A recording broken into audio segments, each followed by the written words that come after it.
and welcome to PBIS Basics. My name is Molly Keys, and I am a District Behavior Support Specialist. And today we're going to have a quick conversation around the overview of positive behavior intervention and supports in schools. A little bit about myself before I start. You might hear my dog sneezing in the background. My name, as I said, is Molly Keys. I have been a BSS team member since 2019. Essentially what a BSSer is a behavior support specialist. We are resource teachers for the district who support student behavior in the classroom, either through helping teachers with individual students, whole classroom supports, professional development, or whole school supports in one way or another. We're very busy people and we love our jobs. I've also been a classroom teacher for grades 1 through 8 for over 10 years now. And I'm also an instructor at UNM and CNM, where I teach technology integration and educational psychology. And generally, I'm just an overall nerd. So we have 4 goals for our time together today. The first is to understand the structure of the PBIS model. Then we're going to relate the PBIS tiered model to the MLSS layers before we then identify school structures that can support the PBIS model, and last, identify classroom structures that support a PBIS model. I always like to start my presentations with sort of a centering of why we are in the space. So we are here learning about PBIS because behavior is a challenge in schools, perhaps now more than ever. We've also seen an increase in difficult behaviors that don't seem to respond to normal classroom management systems. We also know that behavior is not effective at decreasing behavior. In fact, it can reinforce behavior if we aren't careful. We also know that the reinforcers that we have in place aren't increasing desired behavior the way we want to. Reinforcers are highly necessary and important for modifying behavior, but lately I've seen a lot of reinforcers kind of lose their effect and impact. We also know that behavior reporting and applied consequences are not equitable in our current systems. Across the district and in fact across the country, behavior reporting in minorities are widely overrepresented, and the applied consequences between different racial groups and different school ability groups, whether that's between SPED and regular education or whatever it might be, those consequences are not equitable, resulting in a lot of bad academic results for students and further behavioral issues. And a few things that are important to know in terms of truths that we know about behavior. We know that student behavior doesn't change on its own, as much as we might wish it would. We also know that we cannot control our students' behavior, nor should we ever seek to. We also know that our behavior influences their behavior, and that if we wish to modify student behaviors, we must modify our environment and our behavior. And that is what PBIS is built around. So before we go on, I want you to consider, based on the data that you already have on student behavior, what are the most frequent behavioral issues that come up for you? Consider where behaviors are most likely to occur, what kinds of behaviors occur most frequently, and think about those behaviors that are less frequent but feel more impactful on your instruction. Those are the ones that tend to rise to the surface first, and it's important that we differentiate those from those that actually occur most frequently. So in a moment, I'd like you to just pause and either reflect with a partner or just write down on a piece of paper. Go. All right, and welcome back. So let's start diving into PBIS. First, a word on what PBIS is not. PBIS is not a reward system. In many school sites that I visited recently, they've had historical PBIS systems in place that have since fallen to the wayside. The one thing that remains is the reward system. And so PBIS has become essentially some sort of a reinforcement system in their minds. And really, that's not what it is. PBIS is also not an SEL curriculum. It's also not only focused on positive behaviors. Yes, it's a positive behavior interventions and supports, but that doesn't mean that we only look at positive behaviors. It's also not implementable after just a single PD, and therefore not a quick fix. This is a whole system that needs to be put into place and a lot of structures that need work on. So what is PBIS? PBIS, as I've said, stands for Positive Behavior Intervention and Supports. It's essentially a tiered framework used to support student behavior. It's also a proactive planning model. So we're using data and we're using information on student behaviors to proactively plan how we will respond to those behaviors ahead of time so that we aren't just focusing on them in the short term. It's also a data-driven methodology that works well with time to teach, restorative practices, AIM curriculum, and other school climate and SEL resources. And there's some core assumptions of PBIS that are used to form the methodologies around these positive behavior interventions and supports. So PBIS.org lists these as students and behaviors are not bad. Rather, students sometimes engage in behavior that is not appropriate for a given context or culture. This is a great mindset to start incorporating for ourselves as we enter into changing or modifying student behavior. The next assumption, or I like to think of it as a mindset, the next one is for students that students engage in behavior that works for them, i.e. behaviors communication, and behaviors that are engaged in will result in desired outcomes or reinforcement. So if a behavior, for example, is that a student throws a fit every time they come into math class and then get sent to the principal's office, well, that behavior is working for them because it's getting them excused from math. The next mindset thing that we need to really shift towards is that our behavior influences students' behavior. And last, that just like academics, social behaviors are taught and are supported by similar strategies. This one is the one where we have sort of the most power coming from it. This gives us a lot of agency in modifying student behavior because it gives us the tool that we need, the permission to teach it, essentially. Just like our academics, we can teach behaviors that we want to see, and we can support those with similar strategies. So this image is used a lot in PBIS. It's essentially an image of the overall outcomes that we'll see in PBIS. So when PBIS is incorporated into our systems, our data, and our practices, we see an increase in equity. We also see greater social competence and academic achievement. We see supported student behavior, supported staff behavior, and supported decision-making. All, of course, working together to perform the goal of creating more equitable classrooms. But beyond that, when we use PBIS in schools, we have some really specific outcomes as well. So for students, we see increased academic performance, we see SEL competence, we see reduced bullying behaviors. We also see decreased rates of future drug and alcohol abuse, reduced punitive punishment in terms of the fewer office referrals, fewer suspensions, and reduced use of restraint and seclusion. And when PBIS is used in schools, we see improved teacher outcomes. Now, this is a piece that's really important for me. Increased self-efficacy, improved school organizational health and school climate, and improved perception of safety.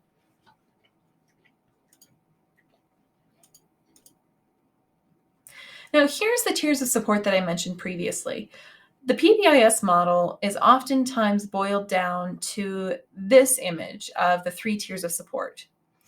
Now, by tiers of support, I mean that this is the structure that we're using to plan for how we are supporting student behaviors.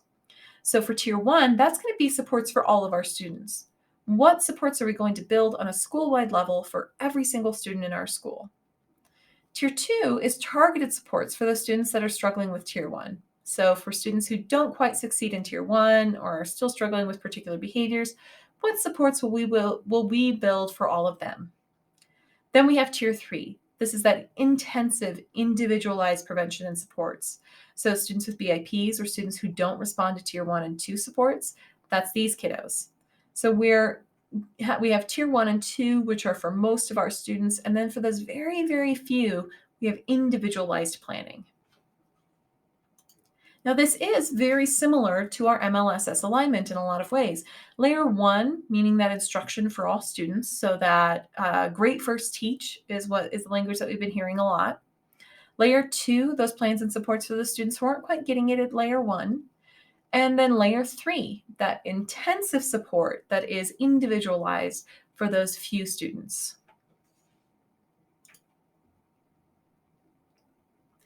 So Let's get more specific with what these tiers look like. So these are, again, that school-wide level systemic support. Tier 1 on the system side, so this is what the adults in the school space will work on and establish so that we can support Tier 1.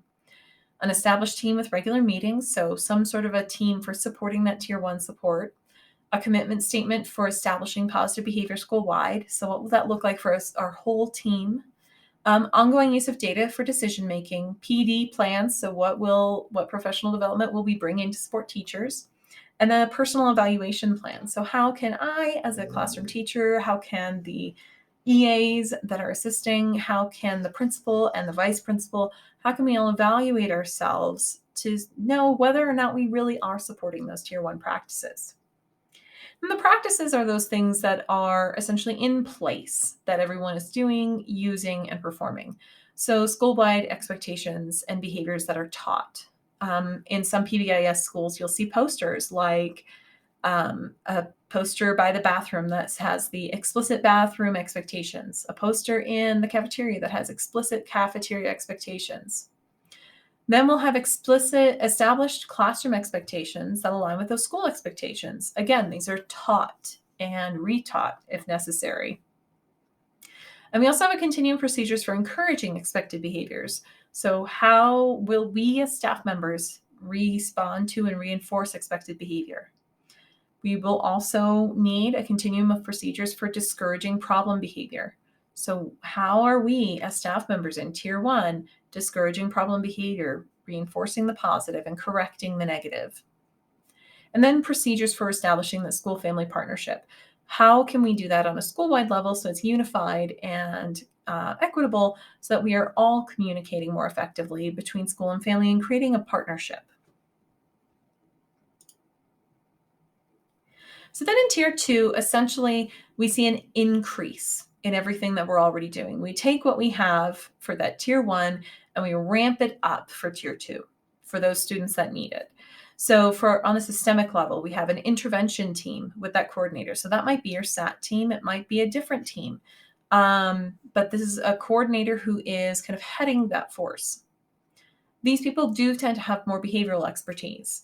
And we also see greater fidelity and outcome data that are collected. So collecting more data around student behaviors for that Tier 2 and looking at the outcomes for those behaviors more specifically so that we can better understand what behavior is being performed and why. And then a screening process to identify students needing that Tier 2 support. So looking at that school-wide data, looking at information that we're gathering and saying, ooh, these students are kind of high flyers. How can we increase their support to give them what they need? And then access to PD and technical assistance for those Tier 2 students. And then meanwhile, those outward-facing practices. So for that, we'll see an increased instruction and practice with self-regulation and social skills. So as a classroom teacher, I might have my Tier 2 students participate in some more specific practice with coping skills and social skills so that they can have more explicit instruction in that area.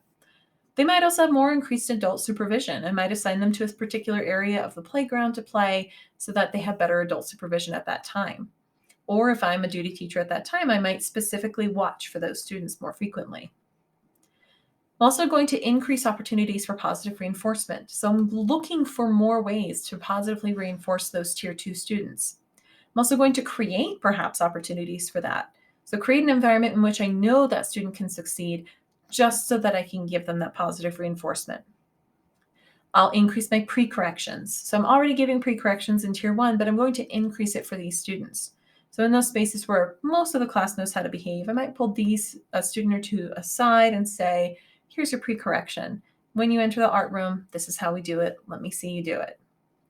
I'm also going to increase focus on possible function of the problem of behavior.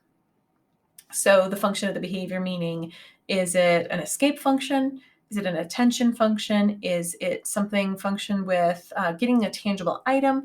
Or is it perhaps a sensory need? If I know the possible function of a behavior, then I can correct the behavior more easily. And then I'm also going to increase access to academic supports because oftentimes a student who is having trouble with Tier 1 and is not successful and is now moved to Tier 2 also has some accompanying academic needs. That might also mean a referral for giftedness, because that is an academic support. We need to keep these in mind because behavior is communication. If a student is avoiding math because they hate it, it might be because they're bored out of their mind. It might also be because that's something that they're struggling in, and we need to increase access to academic supports either way. And then last, we have those tier 3 students. Now, this will involve a multidisciplinary team on the systemic side. So this is absolutely something where your SAT team would be involved. You would want someone with behavior support expertise on hand to give you feedback and support with this student. That can be your behavior redirector. That can also be a behavior support specialist that you call in from the district. This is also where you are really, really, really diving into collecting data. Now we have data for tier 1 and tier 2. For tier 3, that data collection becomes mandatory. It is so important because without that tier 3, without that formal data, we don't know the function of the behavior. We don't know how to support the student. We don't know what works and what doesn't in any way, shape, or form. So in order to create that individualized support, which tier 3 is, that individualized level, we need that data. And so then for that practices side, what this will look like in the classroom, this will look like giving a student a function-based assessment of their behavior. I, as a behavior specialist, will come in and look at the behavior and assess it for, what is this function? Is this escape? Is the student trying to access attention from someone? Are they trying to get something tangible? Or are they looking to fulfill a sensory need? We'll also consider those wraparound supports. Now, that doesn't just mean looking at behavior and academics. That also means looking at the child's home life and working with the family. Does this student need linguistic support? Does this student need more resources for their home life? And also looking at the cultural and contextual fit. Sometimes a cultural and contextual clash will cause behavioral issues in the classroom that can be fixed or at least supported with an understanding of that cultural and contextual fit so that we can make some environmental changes. And it is really important to note that usually this is only 1 to 5% of students that don't connect with tier 1 and tier 2 at all. It's a very small portion of your school population. And if you're finding that your number of tier 3 students is exceeding that 1 to 5%, then it's important to reevaluate what tier 2 and tier 1 look like at your school and return to those to reinforce them. Because oftentimes, if you're having an increase in tier 3 supports needed, then something in tier 2 or tier 1 needs to change to better support those students from the start. Now, when schools use PBIS, there's a few sort of look-fors that we see. We look for the staff reflecting on the effectiveness of their practices, evaluating their environments frequently, using evidence-based interventions. We also look for schools to develop expertise through coaching and PD. You should all be behavioral experts if that's what you want, because it increases your self-efficacy. It makes your student behavior better. And through coaching and PD, we can make that happen. We can also look for schools that trust their teams to guide implementation of PBIS. So in the systems here, we've seen multiple teams that are a part of this. That is essentially a very important piece in understanding how PBIS is implemented at a school. Those teams need to be developed and trusted in order to guide the implementation of PBIS. And we also need to see those teams and these schools using data to track their student progress. Schools that are using PBIS also tend to utilize culturally relevant practices because these allow for those cultural and contextual differences to be reduced and make the classroom setting more accessible. We also see teachers developing a more self-reflective mindset, and not just teachers either, but also administrators and everyone in the school setting, really. And we also see school staff working to prevent problem behavior so that we don't need to punish behavior. And that's probably the biggest look for in terms of when I see a school using PBIS. How are they working to prevent a behavior so that they are not having to punish as much? And so now you're going to take a moment and do another reflection. What systems does your school have in place already to support a PBIS model? Some of those examples might be school-wide expectations, behavior-focused PD, methods of evaluating behavior data, any of those. So either write on a piece of paper or turn and talk to a partner. Pause the video and reflect. I'll be here when you get back. All right, welcome back. I hope you did pause. If not, that was an awkward pause on my end. And let's go ahead and dive into PBIS in the classroom. Now we've gone over that school-wide PBIS idea. Now let's dive into the classroom practices that influence PBIS and that participate in this model. So for this, we'll have three different main sections. We have foundations, so those foundational elements that create PBIS in the classroom, the practices, those action steps that teachers take, and then the data systems that help to support the whole model. So the foundations are those things at the very base level that every classroom should just have in place. And in my mind, this isn't even just for PBIS. This is for any model of behavior intervention that we might want to use. So first is the physical setting, asking ourselves, is the physical layout of the classroom effectively designed? Now, effectiveness can be sort of a broad term, but essentially do the students have access to their materials? Can they move through the classroom freely without bumping into each other? Are there problem spots in which behaviors are more likely to occur because of crowding or disorganization? So looking at that physical layout of the classroom and if it's fitting the teacher's needs. Then we have routines. Are there established, predictable routines developed and taught in the classroom? So do students know what it looks like to line up? And can they do it quickly and quietly? Do students know where to put their backpack? And do they actually do it correctly? Is this classroom a predictable space? And do the students understand that predictability and participate in those routines? And then last, we have expectations. So does the teacher have a set of classroom expectations? PBIS likes to say 3 to 5 that are posted, defined, and explicitly taught. Many times in the classroom, we'll see things like students will be kind, caring, and respectful. Well, those are great words, but we need to make sure that we are teaching what that means. And the definition of caring might look different depending on the context. So if I'm a student and I am performing a caring action during math, might help my fellow peer solve a hard math problem. But that looks differently if we're taking a math test. During a math test, a caring action would not be to help that student with their math problem because they need to be performing that activity on their own. So what does caring look like in that context? So when we're saying that set of classroom expectations that are posted, defined, and explicitly taught, we really do mean that these are very, very well defined, that students can understand what they mean, look like, feel like, sound like in any setting. And that these are things that are taught explicitly to students, not just on the first days of school, but returned to frequently. Next, we have the prevention piece of practices. So practices is split up into two parts, prevention and response. Prevention is essentially how are we preventing behavior? And that's broken up into supervision, opportunity, acknowledgement, and prompts and pre-corrections. Supervision is one of the most powerful prevention methods we have. So does the teacher provide reminders, actively scan, move, and interact with the students? So does the teacher do those things, and what does that look like? Opportunity is that opportunity to participate. I've seen a lot of student behaviors increase and escalate because the student didn't have the opportunity to participate and became frustrated.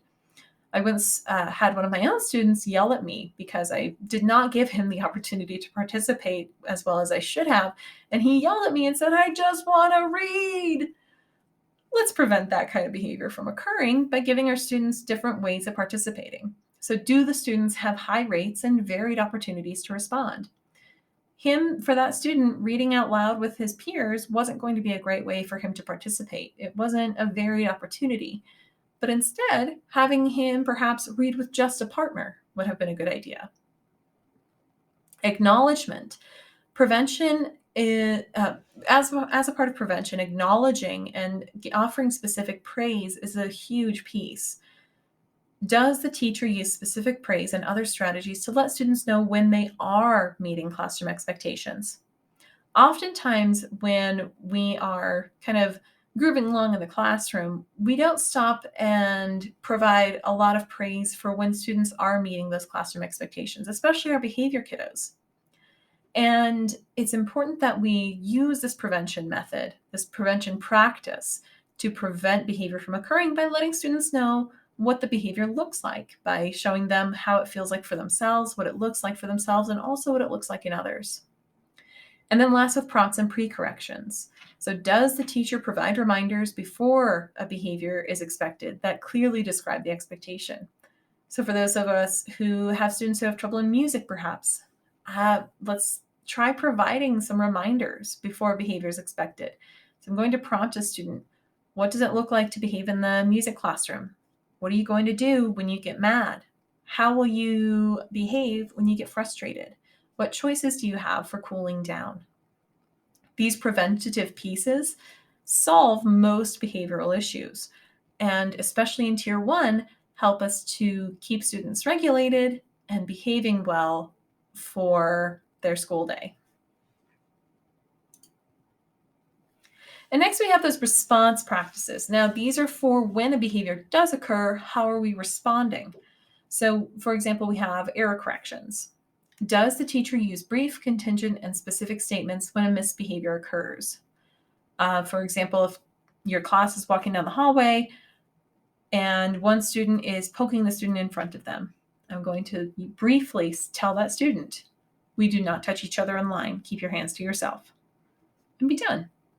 That brief contingent statement is contextual to the space. It provides specific feedback on what needs to be fixed and how the student can be successful by keeping their hands to themselves. Now, there's a lot of strategies for responding to misbehavior.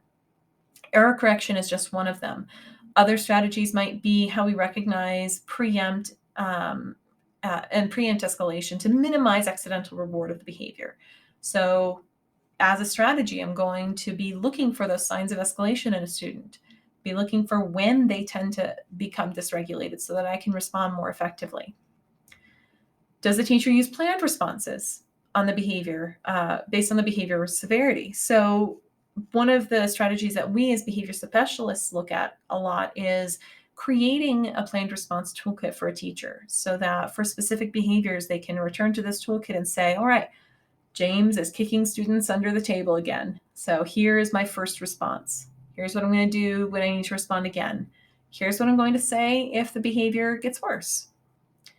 Other ideas include modeling the behavior. So the teacher modeling what the behavior looks like for the student, reteaching the behavior, and really going into detail with what it looks like. There's a lot of other strategies as well. These are just a few for how we can respond to misbehavior. But by acknowledging the various responses to misbehavior that we can utilize, we can collect data on them and we can reflect on them more effectively for ourselves. And then last for the classroom setting, we have data systems. Now, this section is the only one that's not formed in sort of reflective statements. And that's because it's more like a checklist, sort of. So there's lots of data systems that we can utilize to collect data on classroom behavior. There's counting, a record of how many times a behavior occurs. So I might count over the course of a week and tally how many times a behavior occurs throughout that week. There's timing, recording how long a behavior lasts. That might be for elopement or for a student who is yelling at the top of their lungs in the classroom for an extended period of time. Then there's sampling. This is an estimation of how often a behavior occurs during an interval of time. So as an educator, I might set myself a timer between 10 and 10:30, and I'm going to tally how many times that behavior occurred during that interval of time. I might also use this to compare that student with another student and say, all right, I'm watching student A and student B. Student A is my behavior student. Student B is sort of a control sample. That way I can compare the behavior more effectively. And I can reflect myself on, is this behavior just this one student's problem? Or maybe this is something that I need to address more on a classroom level. And then last, referrals. Oftentimes referrals are not used as strong data because we write them in a headspace in which we are stressed, overwhelmed, or just exhausted of a student's behavior by the time we go to write a referral. So a referral ends up just being a ticket to the principal's office or a ticket to a redirector or a counselor. But what it can be as well is an explicit record of information about the events that occurred before, during, and after a behavior incident. So, for example, a student throws a tetherball at another student's head intentionally. Now, that specific behavior occurred, but we also need to know what happened before then. Was the student bullied by the other student? Was there inappropriate language used? Was he called a name? Is there history between those two students? What occurred before that behavior? Then explicitly what happened during the behavior, and then what happened right after that behavior incident. This information helps us to better understand that student's behavior so that we can form a better plan of how that student can make reparations and what consequences would be most effective. These data systems help us to better understand our classroom behaviors from many different perspectives. Counting, timing, sampling, and referrals each give us a different viewpoint on a student's behavior, and each give us different information.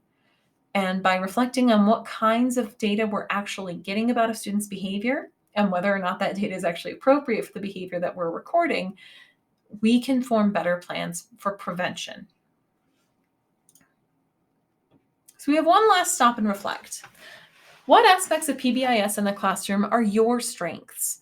And what area are you in need of support? So remember that PBIS in the classroom involves those foundational things with your routines, your procedures, your physical setting.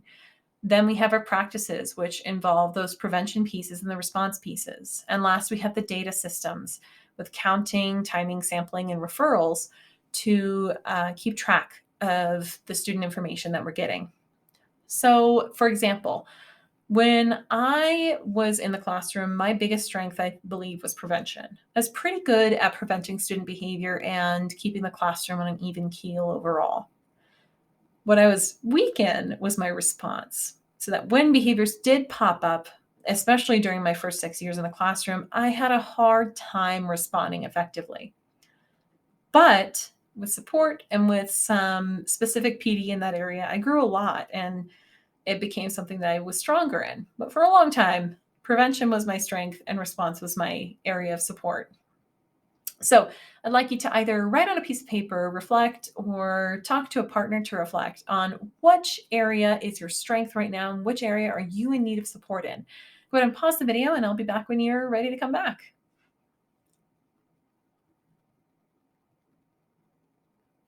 All right, welcome back again. I really hope you all pause during those because I feel so weird pausing to myself.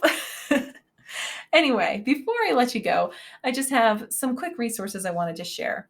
So on this screen, you all have access to this slide deck. I've sent it to your administrator already, and it's also linked to the bottom of this YouTube video. There are 4 resources that I've linked here. First, a tool for supporting and responding to misbehavior. This is a really great tool that is from PBIS.org that gives a lot of strategies for responding to misbehavior. Then we have some school-wide expectations teaching matrix information.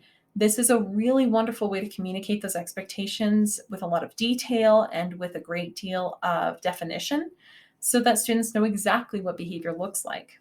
I use these for both school-wide expectations in various areas around the classroom, around the school, but also in the classroom setting as well.